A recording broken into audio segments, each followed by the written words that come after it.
আজ আমরা জানবো এক আশ্চর্য কাহিনী। একটি সাপের সঙ্গে মানুষের কিভাবে বিয়ে হলো। একদিন এক গরিব কাঠুরে গভীর জঙ্গলে কাঠ কাটছিল। সে ছিল অত্যন্ত দরিদ্র, আর সেই জঙ্গলে এক কোণে তার ছোট্ট একটি কুটির ছিল, যেখানে সে তার মাত্র 12 মাসের কন্যাকে নিয়ে বসবাস করত।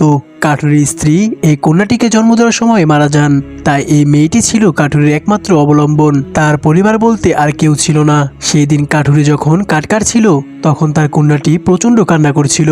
আসলে সে ক্ষুধার্ত ছিল, তাই কাঠুরে তার কুটিরের দিকে ছুটে গেল শিশুটির জন্য খাবার আনতে। কিন্তু সেই মুহূর্তেই এক বিশাল আকৃতির সাপ গাছের ফাঁকে উৎপিতে ছিল, বাচ্চাটিকে নিয়ে যাওয়ার অপেক্ষায়।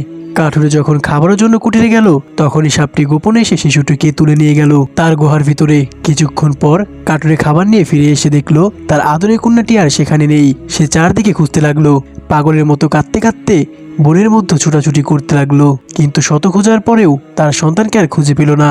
গভীর শোকে ও কষ্টে কাঠুরের শরীর আর সইতে পারলো না। সে রাস্তায় হঠাৎ করে পড়ে গেল, স্ট্রোক হয়ে তার মৃত্যু হলো। এদিকে সাপ শিশুটিকে নিয়ে গেল তার গভীর গুহায়। প্রথমে সে শিশুটিকে খেতে চেয়েছিল, কিন্তু তার মায়াবী মুখের দিকে তাকিয়ে যেন তার হৃদয় গলে গেল।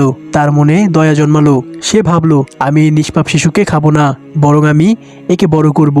আর যখন সে বড় হবে, তখন আমি তাকে বিয়ে করব। এরপর থেকে সাপটি শিশুটিকে নিজের মতো করে লালন পালন করতে লাগলো। যেখানেই সে মেয়েদের কাপড় খুঁজে পেত, সেগুলো এনে শিশুটিকে পরিয়ে দিত। এমনকি মেয়েদের চুলের ফিতা, অলংকার যা কিছুই সে পেত, সবই সেরে দিত মেয়েটিকে। বছর যেতে লাগলো, আর আস্তে আস্তে শিশুটি বড় হতে লাগলো।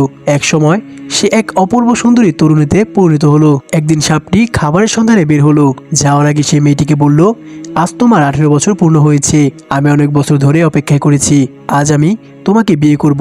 আমি ফিরে না আসা পর্যন্ত তুমি এই গুহা ছেড়ে কোথাও যাবে না। মেয়েটি সাপের আদেশ মেনে নিল। কিন্তু কিছুক্ষণ পরই জঙ্গলে প্রবেশ করলো এক রাজকুমার। রাজকুমার মূলত এসেছিল শিকার করতে। হঠাৎ সে এই গভীর জঙ্গলের মাঝে একটি গুহা দেখতে পেল। কৌতূহলবশত সে গুহার ভিতরে ঢুকে পড়ল। গুহায় প্রবেশ করতেই রাজকুমার চমকে উঠল। তার চোখের সামনে আছে এক অবিশ্বাস্য সুন্দরী যুবতী। তার রূপের দীপ্তিতে যেন পুরো গুহা আলোকিত হয়ে উঠেছিল। রাজকুমার বিস্মিত হয়ে বলল, হে সুন্দরী, কে তুমি? এই গভীর জঙ্গল অন্ধকার গুহায় কিভাবে এলে? তোমার রূপের আলোতে তো সমস্ত গুহা ঝলমল করছে। কিন্তু সেই সুন্দরী যুবতী কিছুই বুঝতে পারল না, কারণ জন্মের পর থেকে সে কখনো কোনো মানুষ দেখেনি, কখনো মানুষের ভাষা শোনেনি। সে রাজকুমারকে দেখে অবাক হয়ে গেল এবং প্রচন্ড ভয় পেয়ে গেল। ঠিক তখনই সেই বিশাল সাপ ফিরে এলো গুহায়। গুহার ভিতরে অপরিচিত এক পুরুষকে দেখে সাপটি প্রচন্ড রেগে গেল। সে গর্জন করে বলল, তুমি কে? আমার গুহায় ঢোকার দুঃসাহস কিভাবে হলো? রাজকুমার ভয় পেলেও নিজেকে সামলে নিল এবং বলল, আমি এক রাজপুত্র, শিকার এসেছিলাম। কিন্তু এই গুহায় ঢুকে দেখি এক অপূর্ব সুন্দরী যুবতী বসে আছে। আমি জানতে চাই কে সে? সাপ তখন গর্জন করে বলল, সে আমার। আমি তাকে ছোটবেলা থেকে লালন পালন করেছি। আজ তার 18 বছর পূর্ণ হয়েছে, আর আজই আমি তাকে বিয়ে করব। রাজকুমার বিস্ময়ে হতবাক হয়ে বলল, তুমি তুমি তো একটা সাপ, কিভাবে তুমি একজন মানুষকে বিয়ে করবে? তখন সাপটি বলল, আমি শুধুমাত্র সাধারণ মানুষ নই, আমি এক অভিশপ্ত রাজপুত্র। এক দুষ্ট জাদুকর আমাকে অভিশাপ দিয়ে সাপে পরিণত করেছিল। আমি জানি আমার সত্যিকারের রূপ ফিরিয়ে আনার উপায় একটাই, একজন নারীর ভালোবাসা।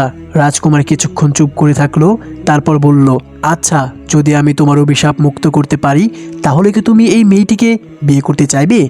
সাপটি কিছুক্ষণ ভাবলো, তারপর বলল, আমি যদি সত্যিই মানুষ হয়ে যাই, তাহলে আমি চাইবো সে আমাকে আপন করে নিক। কিন্তু সে যদি অন্য কাউকে ভালোবাসে, তাহলে আমি তাকে মুক্ত করে দেব। রাজকুমার তখন নদী থেকে পবিত্র জল সংগ্রহ করলো। সে মেয়েটির হাতে সেই জল দিল এবং বলল, এই জল সাপের গায়ে ছিটিয়ে দাও। যদি সে সত্যিই একজন অভিশপ্ত রাজপুত্র হয়, তবে সে তার সত্যরূপ ফিরে পাবে। মেয়েটি ভয়ে ভয়ে জল ছিটিয়ে দিল সাপের গায়ে। মুহূর্তের মধ্যেই সেই বিশাল সাপের শরীর থেকে আলো বের হলো, আর ধীরে ধীরে সাপের আকৃতি বদলে গেল। সে এক সুদর্শন রাজপুত্রে রূপান্তরিত হলো। সাপরাজের অভিশাপ ভেঙে গেল। কিন্তু এবার আরেক প্রশ্ন উঠল, মেয়েটি কাকে বিয়ে করবে? সে কি সাপরাজকে বেছে নেবে, যে তাকে বড় করেছে, নাকি রাজকুমারকে, যে তাকে নতুন জীবনের স্বপ্ন দেখিয়েছে? মেয়েটি কিছুক্ষণ ভাবলো, তারপর বলল, আমি রাজকুমারকেই বিয়ে করব। সাপরাজ কষ্ট পেলেও সে তার প্রতিশ্রুতি রেখেছিল। সে রাজকুমারকে মুক্ত করে দিল এবং রাজকুমার তাকে তার রাজ্যে নিয়ে গেল। এরপর মহা ধুমধাম করে রাজকুমার ও রাজকন্যার রাজকীয় বিয়ে সম্পূর্ণ হলো। আর অভিশপ্ত সাপরাজ ফিরে গেল তার নিজের রাজ্যে, যেখানে একদিন সেও ভালোবাসা খুঁজে পেল। এভাবেই এক আশ্চর্য কাহিনীর সমাপ্তি হলো। এই ভিডিওটি সম্পূর্ণরূপে কাল্পনিক।